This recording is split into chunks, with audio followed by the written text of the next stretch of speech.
વડોદરા શહેરમાં એક વ્યક્તિની કુદરતી મોતની શંકા ઊભી થતાં મૃતદેહને બહાર કાઢીને ફરીથી પોસ્ટમોર્ટમ કરવામાં આવ્યું છે કે જ્યાં તપાસ દરમિયાન સામે આવ્યું છે કે મૃતકની હત્યા તેની જ પત્નીએ તેના પુરુષ મિત્રની મદદથી કરી હતી। જે પ્રકારે માહિતી મળી છે તે અનુસાર પત્નીએ રાત્રે દૂધમાં ઘેનની દવા ભેળવીને પતિને બેભાન કર્યો, ત્યારબાદ તેના પુરુષ મિત્ર તૌફીકે ગળું દબાવી હત્યા કરી ઘટનાને કુદરતી મોત તરીકે બતાવવાનો પ્રયાસ કરવામાં આવ્યો, પરંતુ મૃતકના ભાઈને શંકા જતા મૃતદેહની ફરી તબીબી તપાસ કરાવવામાં આવી।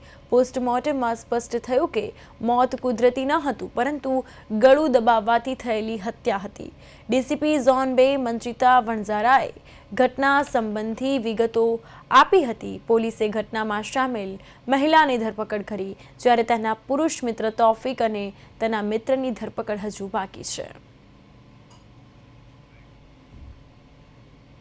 આ બાબતે શરૂઆતમાં કાર્યવાહીમાં પોલીસે જાણવાજોગ દાખલ કરી હતી। એના આધારે પછી એસડીએમ અને મામલતદાર રૂબરૂ જે કબ્રસ્તાન હતું એની અંદરથી એની મૃતદેહ કાઢવામાં આવેલો હતો।